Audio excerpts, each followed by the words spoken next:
ജയിലിൽ കിടക്കുന്ന മുഹമ്മദ് അലി ഇന്നല്ലെങ്കിൽ നാളെ പുറത്തിറങ്ങും. അറ്റംപ്റ്റ് മർഡർ എന്നുള്ളതിന്റെ തെളിവ് നശിപ്പിക്കാൻ അവന്റെ ചൈനക്കാരൻ ബോസ് പണം ഒഴുക്കും. എനിക്കറിയാം, അവൻ വരും. പോലീസ് അറസ്റ്റ് ചെയ്ത് കൊണ്ടുപോയപ്പോ അവൻ അലറി വിളിച്ചു പറഞ്ഞു, എന്റെ സർവനാശം കാണാൻ അവനും കാത്തിരിക്കുന്നു. ഒന്നുമില്ല, സണ്ണിച്ചൻ ടെൻഷൻ ആവരുത്. ഇനി എന്തെങ്കിലും പറഞ്ഞ് അയ്യര് വിളിച്ചാലും ഉടനെ ഇപ്പൊ സണ്ണിച്ചൻ അങ്ങോട്ട് വരാൻ നിൽക്കണ്ട. നിങ്ങൾ വൈകിക്കേണ്ട, ഫ്ലൈറ്റിന് ടൈമായി. കാര്യം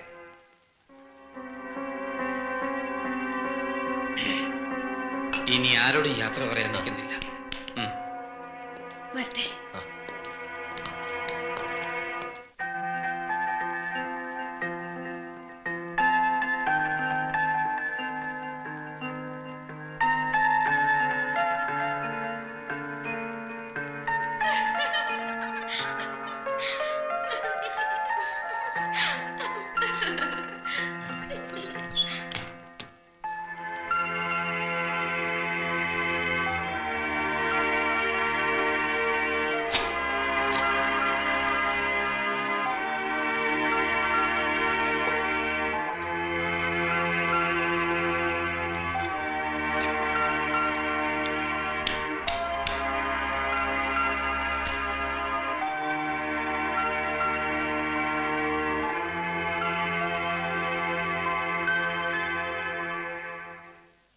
എന്നാ മുറിക്കകത്താകാം.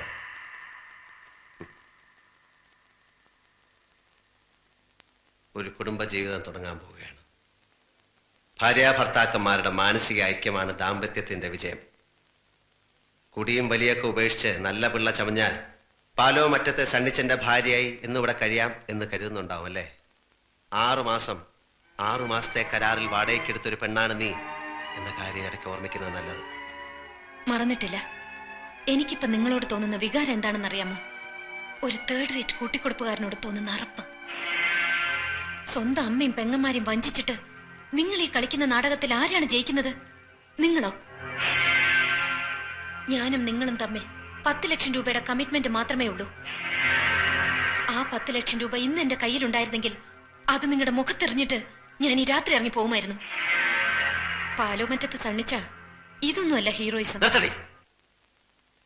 5 ലക്ഷം രൂപ പ്രതിഫലം വാങ്ങിച്ച് യാതൊരു മുൻ പരിചയമില്ലാത്ത എന്നെ കുത്തുപാളയെടുപ്പിക്കാൻ വേഷം കെട്ടി പുറപ്പെട്ടപ്പോ എവിടെയായിരുന്നു നിന്റെ ആദർശവും ഫിലോസഫിയും? അതിന് വിശുദ്ധമായ ഒരു മറുപടി എനിക്കുണ്ടായിരുന്നു. വിശക്കുന്ന 4 വയറുകൾ, എന്റെ അനുജത്തിയുടെ ചാരിത്രം. ഏത് കോടതിയും എനിക്കതിന് മാപ്പ് തരും? നിങ്ങളീ കളിക്കുന്ന വഞ്ചനയ്ക്ക് എന്ത് ന്യായീകരണമാണുള്ളത്? എനിക്ക് ജയിക്കണം. എന്നെ തോൽപ്പിച്ചവരെ എനിക്ക് തോൽപ്പിക്കണം. തെമ്മാടിപ്പറമ്പിൽ അടക്കിയ മനുഷ്യന്റെ മകന്റെ കല്യാണം ഒരു വട്ടം മാറി.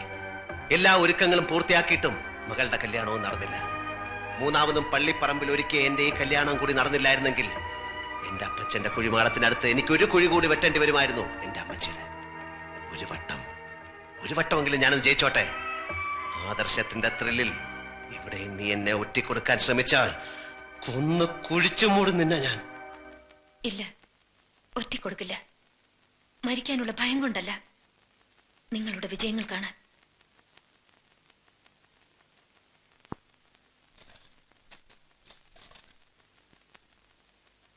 തലമുറകൾ കൈമാറാൻ നിങ്ങളുടെ ചാച്ചൻ തന്ന ഈ പവിത്രമാല ഇതെന്റെ കഴുത്തിൽ കിടന്ന് കളങ്കപ്പെടണ്ട.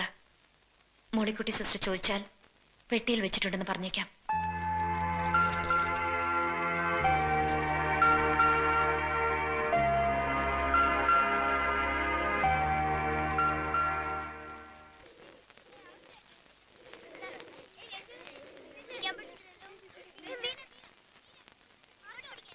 പപ്പയുടെ ടിക്കറ്റിന്റെ കാര്യം ഞാൻ വിളിച്ചു പറഞ്ഞിട്ടുണ്ട്.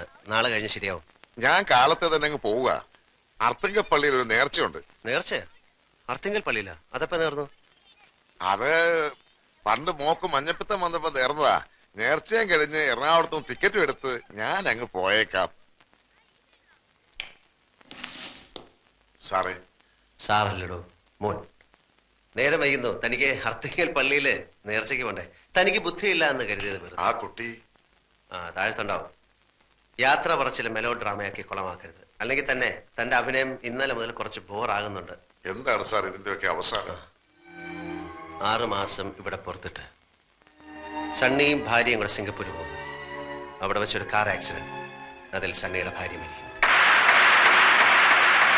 ഭാര്യ മരിച്ച സണ്ണിയോട് എല്ലാവർക്കും സിമ്പതി. ഇത്രയൊക്കെ അഭിനയിച്ച് ഫലിപ്പിക്കാമെങ്കിൽ ഈ കഥയും എനിക്ക് പറഞ്ഞ് വിശ്വസിപ്പിക്കാം. Thanks for everything Iyer John. വാ.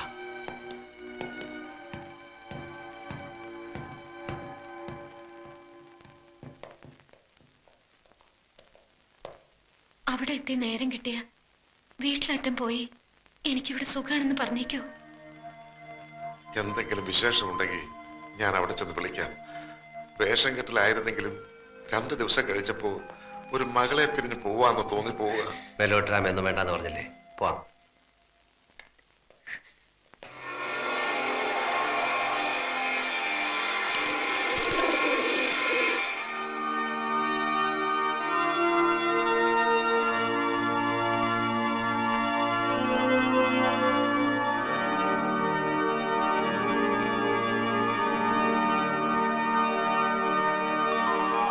ആകാശങ്ങളിൽ വാഴും തിരുതാരാനാഥനു സ്തോത്രം. എന്നും നന്മകളേകൂ, ഞങ്ങൾക്കെല്ലാ പുണ്യവും നൽകൂ.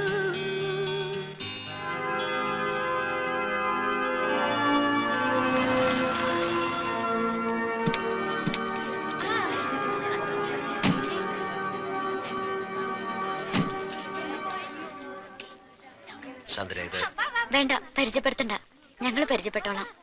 ഞാൻ പള്ളിമേടയിലുണ്ടാവും. നാൻസി അല്ലേ? എങ്ങനെ മനസ്സിലായി? പരിചയപ്പെട്ട നാൾ മുതൽ സണ്ണിച്ചൻ ഏറ്റവും കൂടുതൽ പറഞ്ഞിരിക്കുന്നത് നാൻസിയെ കുറിച്ചുള്ള വർത്താനങ്ങളാ. നാട്ടിലെ എന്ത് കാര്യം പറഞ്ഞു തുടങ്ങിയാലും അത് നാൻസിയിൽ വന്നാവും അവസാനിക്കുക. കൂടിക്കാഴ്ചയും മനസ്സ് ചോദ്യവും ആരും അറിയാതെ തമ്മിൽ കാണാറുള്ളതും എല്ലാം എന്നോട് പറഞ്ഞിട്ടുണ്ട്. എല്ലാം.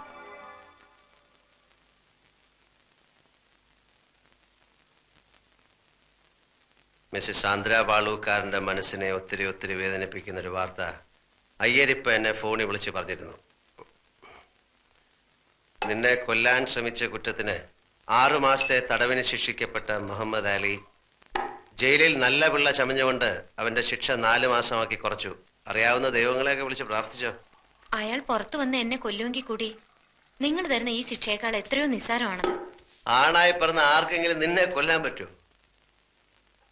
സിംഗപ്പൂരിലെ രാത്രികളിലൊക്കെ നീ കാമുകയായിട്ട് അഭിനയിക്കുകയായിരുന്നുകൊണ്ട് നിന്നെ ഒന്ന് ഫുൾ സ്വിങ്ങിൽ എനിക്ക് കാണാൻ പറ്റിയില്ല. ഇതങ്ങോട്ട് വീശി നല്ല ഫുൾ ഫോമിലങ്ങ് അയക്കോ.